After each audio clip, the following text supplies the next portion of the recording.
En esta presentación vamos a repasar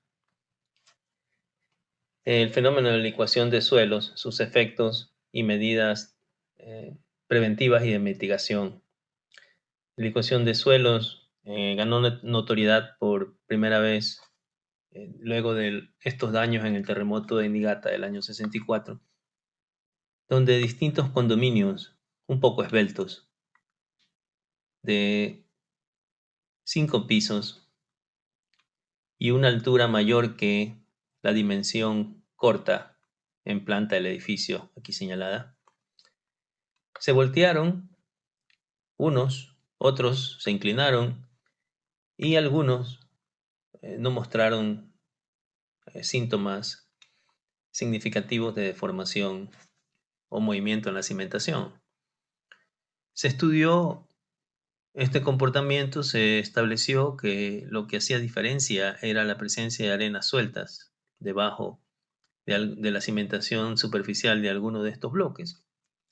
Y se concluyó que esto podía ser un problema para la seguridad de vida y para la estabilidad de las estructuras esbeltas y que debía ser tomado en cuenta. Pero pasan algunos años hasta que las normas verdaderamente implementan métodos para evaluar el potencial de licuación y para identificar a los suelos potencialmente licuables. Ya la norma actual identifica los suelos potencialmente licuables dentro de una de las categorías para definir al suelo como tipo F. Los asentamientos post-licuación pueden ser significativos, como estos que se observan en este terreno después del terremoto de Sendai, que son de el orden de superior a 1 metro, o en Christchurch, en Nueva Zelanda, en el sismo del 2011, donde hubo mucho daño originado en licuación. Los peores daños en la historia han sido atribuidos a arenas pobremente graduadas, de mala gradación, y un número de golpes menores a 15 en estratos de profundidad superficial o intermedia, menos de 30 metros. Pero como veremos en esta presentación, no son los únicos suelos que pueden licuar. Cuando un suelo licúa, puede haber una diferencia de asentamientos y también una diferencia en la resistencia que origine que una estructura con también cargas un poco variables y presiones de contacto sobre el cimiento un poco variables se incline y quede de esta manera por mayor eh, pérdida de capacidad del suelo en esta esquina del edificio o mayor presión de contacto versus la capacidad. Esto sugiere entonces la presencia de un factor de seguridad variable debajo del cimiento, con tendencia a manifestarse como asentamientos diferenciales. Nótese que cuando el edificio es compacto, como en este caso una altura menor a 2 veces el ancho del edificio, el volteo como tal no existe y hay menos riesgo o ningún riesgo de pérdida de vida, pero es pérdida completa para la estructura.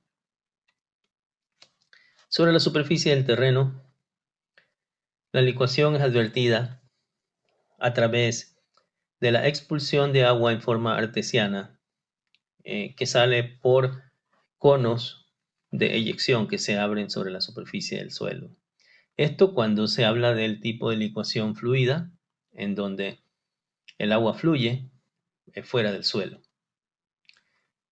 En otros casos, la licuación no deja otra huella que no sea el asentamiento y la posterior inundación de una zona que antes estaba a una cota superior, como en el caso de Christchurch, donde barrios enteros se asentaron y luego quedaron bajo efectos de inundación, o suelo en la superficie que se encuentra totalmente alterado por su pérdida de resistencia durante las vibraciones sísmicas y expulsión de agua superficialmente. ¿Cómo se produce el mecanismo de la licuación? Les sugiero visitar esta página web donde lo que está aquí capturado como imagen, la Universidad de Washington lo presenta en un video y con una narrativa propia. Iniciando con una condición estática en donde la presión hidrostática del agua contenida dentro del suelo es unitaria, gamma Z. Gamma el peso específico del agua, Z de la profundidad. Las partículas del suelo se encuentran en un suelo granular en contacto unas con otras y se desarrolla una fricción. Durante la licuación, las vibraciones sísmicas producen un efecto dinámico que se manifiesta a través de un incremento de la presión de poros dentro del suelo. Es decir, la presión del agua en los intersticios crece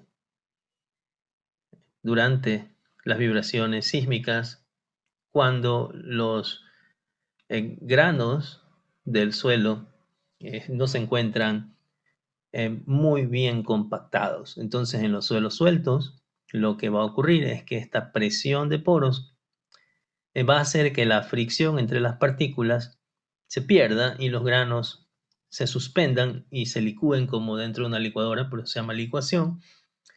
Y al perderse la fricción entre las partículas, la resistencia del suelo baja notablemente y se puede entender físicamente a través de la fórmula del esfuerzo efectivo, que es el esfuerzo total menos la presión de poros.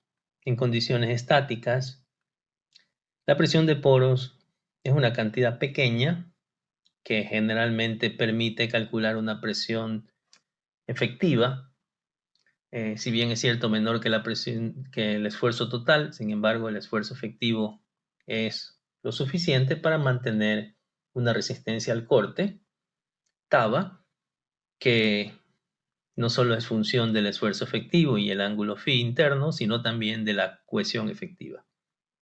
En los suelos conocidos como C-phi, que tienen fricción y tienen cohesión, la licuación es mucho más difícil porque lo que ocurre durante las vibraciones sísmicas es que con el incremento de la presión de poros en forma dinámica, el esfuerzo efectivo se pierde, va a disminuir, sube mu, disminuye sigma prima, y puede disminuir a ser cero y cancelar este término que está aquí, que es el término que más resistencia al corte aporta, el que depende del esfuerzo efectivo. Si el suelo no tiene cohesión, la resistencia al corte es cero. Y el suelo en ese caso no tendría ninguna resistencia para el soporte de las cargas colocadas encima. Y pues se comportaría, si fuera una arena sin cohesión, como una arena movediza, en donde lo que pone encima usted lo puede hundir. Por eso es muy importante hablar de suelos friccionantes o no friccionantes, suelos que tienen cohesión o que no tienen cohesión, porque la presencia de cohesión sustenta las cargas en ausencia de esfuerzo efectivo. Un tipo de licuación conocida como licuación no fluida es aquella donde el suelo pierde resistencia, pero como tiene algo de cohesión, no se producen todos los efectos de la licuación. No se pierde por completo la resistencia a corte del suelo y no se produce expulsión de agua. Sin embargo, pueden haber asentamientos y daños en la superficie ocasionados en los asentamientos de un tipo de licuación no fluida en donde los esfuerzos se caen y los asentamientos crecen, pero sin pérdida completa de resistencia a la capacidad portante del suelo. En el estado final, antes de seguir, cuando el terremoto termina, las presiones de poros se disipan. En licuación fluida se van a disipar por expulsión de agua en forma artesiana. Y terminadas las vibraciones sísmicas y disipadas las presiones de poro, se regresa a la presión estática del agua y los granos del suelo vuelven a estar en contacto y vuelven a desarrollar fricción. Hay un asentamiento potencialmente en el suelo y una potencial densificación del suelo, aunque hay estudios contradictorios en ese sentido.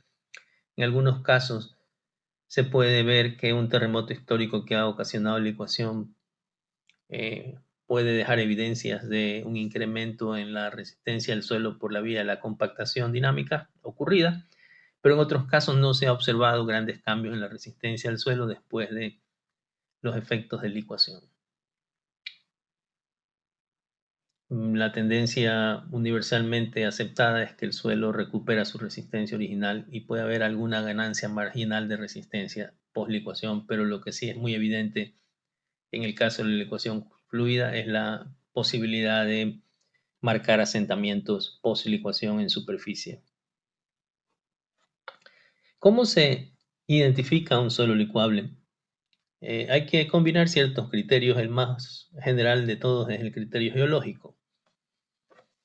Este criterio geológico nos habla que en determinados ambientes, como los ambientes fluvio-deltaicos o coluviales, o los ambientes lacustres, después de una inundación, las partículas del suelo que han entrado en suspensión en el agua por la inundación e incluso pueden haber sido arrastradas por corrientes de agua.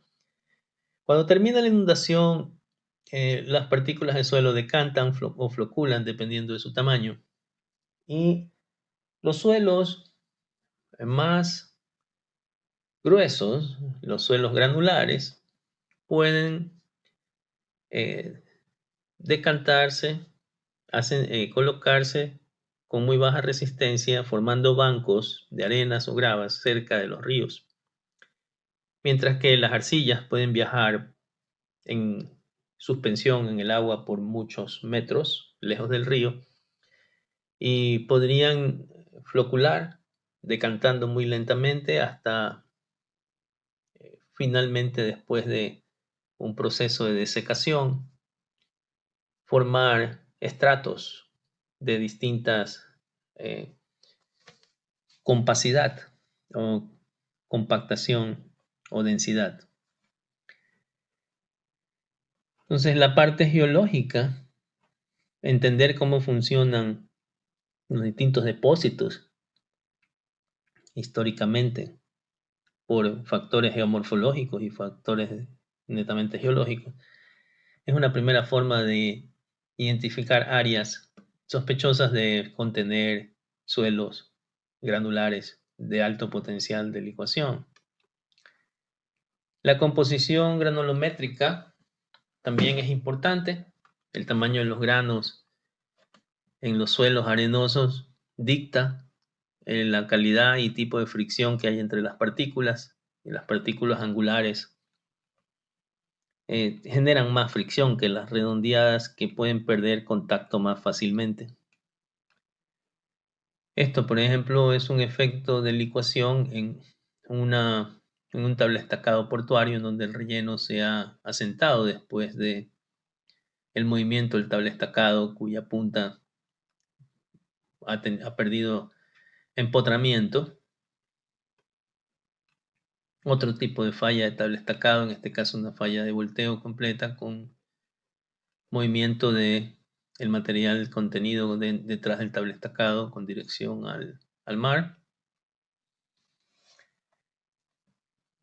Y volviendo a los temas de identificación de suelos licuables, por muchos años se utilizó este criterio de Wang, postulado en el año 79, en donde los suelos se podían definir como licuables en función de si eran granulares o finos, y si había un porcentaje de finos mayor al 15% en un suelo, pues se consideraba que el suelo perdía potencial de licuación y se necesitaba que fueran esencialmente suelos granulares con bajos contenidos de finos. Eso era lo que Wang había postulado.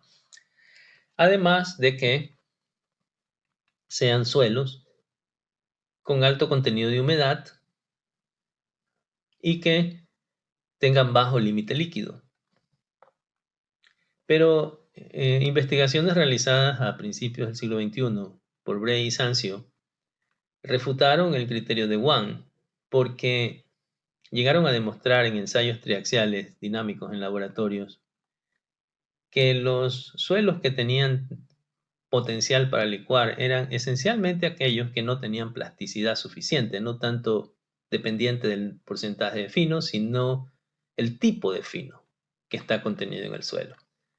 Si es un material plástico como arcillas CH o incluso arcillas CL, la actividad química que tiene la arcilla generando cohesión es algo que previene la ocurrencia de licuación, mientras que algunos limos, incluso clasificados como ML, predominantemente limos con bajo contenido con algo de arena, pero no con presencia predominante de arena, podían licuarse a determinada energía porque los limos son de baja plasticidad. Entonces el criterio de Wang cambia al criterio de Bray y Sancio de 2006, que establece tres rangos, en donde aquellos suelos que son muy sueltos o sueltos y que tienen un índice de plasticidad menor al 12%, con alto contenido de humedad y bajo límite líquido, en esta razón mayor a 0,85, son susceptibles de licuación. Si el índice de plasticidad crece a estar comprendido entre 12 y 18, pueden licuar estos suelos, pero son más resistentes que los anteriores y se necesita mucha más energía para licuarlos.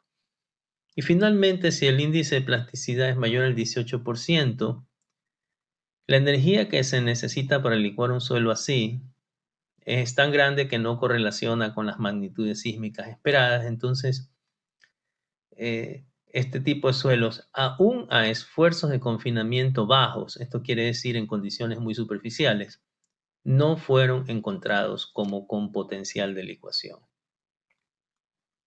Esto es el criterio de identificación más actual, de tal manera que cuando usted tenga sus perforaciones geotécnicas, puede dentro de una perforación rápidamente por inspección identificar cuáles son aquellos suelos arenosos, por ejemplo, arenas limosas SM, o